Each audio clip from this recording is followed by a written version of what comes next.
अब आपको मनुष्य जीवन भी है और सत्संग सुनने को भी मिल रहा है, अब भी आप सफल नहीं होगे तो तुम्हारे जैसे निर्भाग नहीं, और आप जैसे भागवान भी नहीं, क्योंकि आपको परमात्मा ने मनुष्य जीवन दिया और ये तत्व ज्ञान आपके कानों तक पहुंचा दिया और आपकी रुचि बनी, और अब कभी रह गए फिर कितना ठिकाना धरती पर नहीं आपको।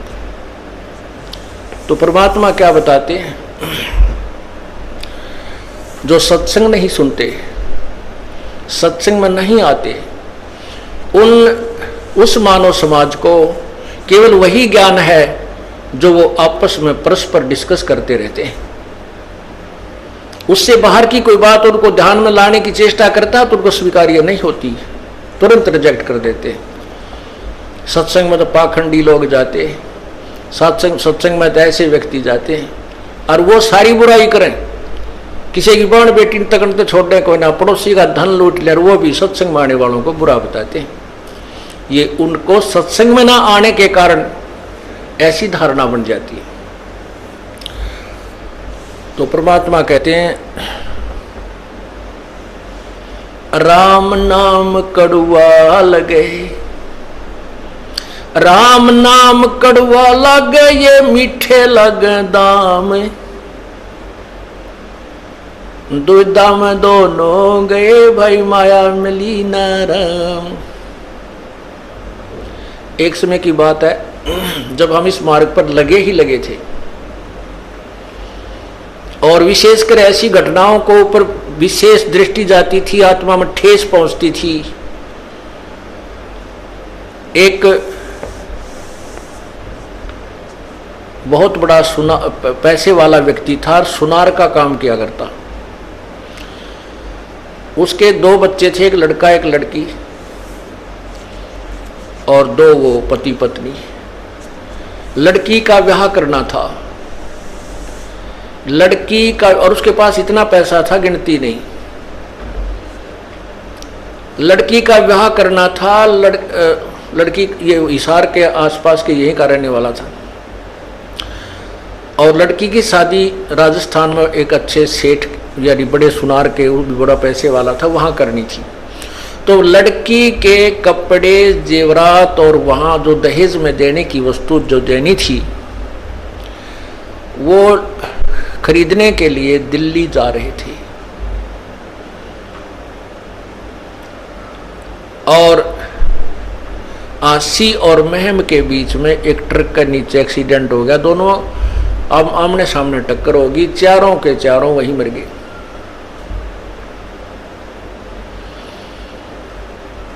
तो परमात्मा ये याद दिलाते हैं, इस झूठे सुख को सुख कहे नर मान रहा मन मोदे, ये सकल चबीना काल का, भाई कुछ मुख में कुछ गोदे। ये तो काल ने अपनी खेती वो रखी है।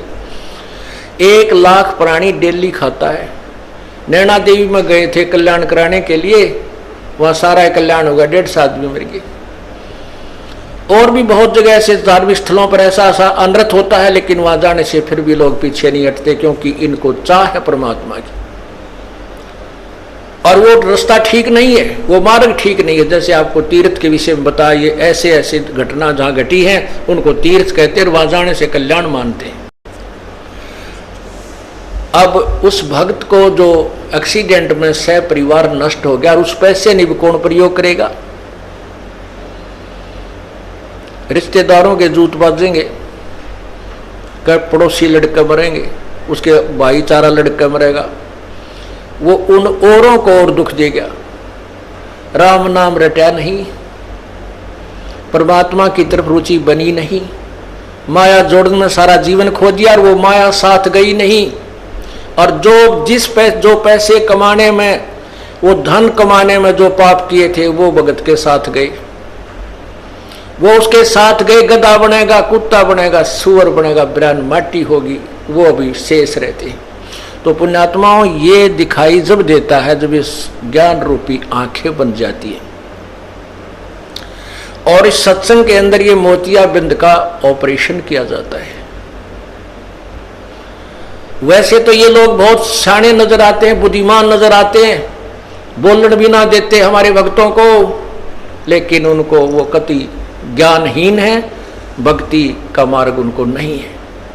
और जिनको आत्म कल्याण का ज्ञान नहीं है तो किसी विद्वान हो, कितने विद्वान हो, चाहे वो डबल एमए के ट्रिपल एमए कर रखी हो, वो तो इस जीवन में 2 रोटी का धंधा है बस, आगे कुछ नहीं इससे।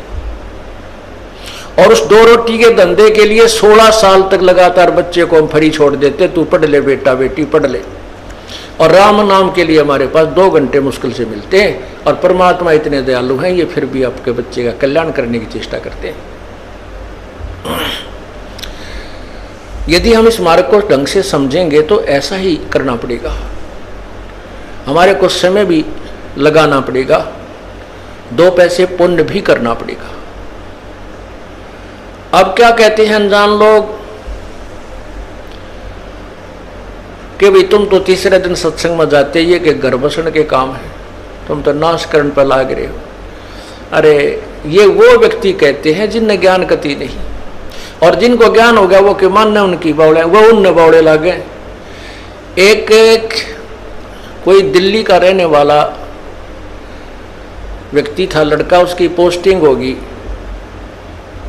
रूरल एरिया में, देहाती क्षेत्र में,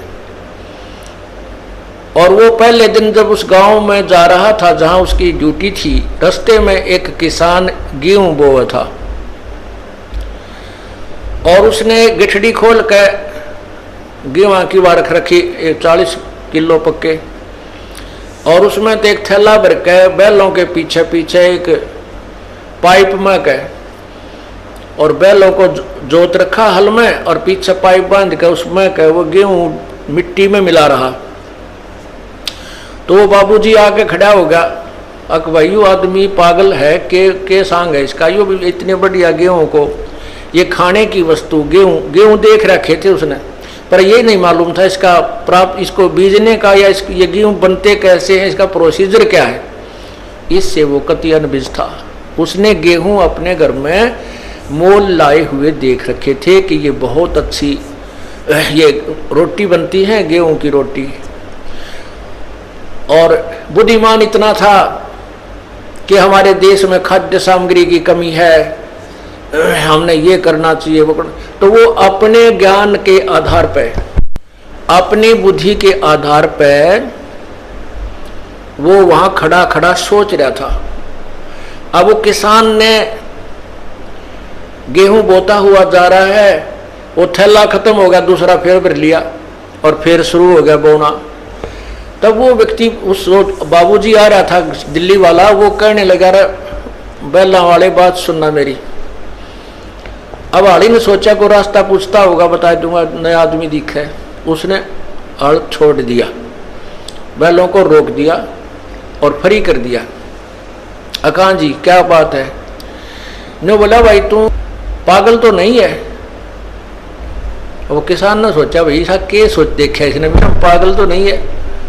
वो बोला जी क्या बात है कि भाई साहब आप इतनी बढ़िया गेहूं को, इतने बढ़िया कणक को और मिट्टी में मिला रहे हो, बर्बाद कर रहे हो।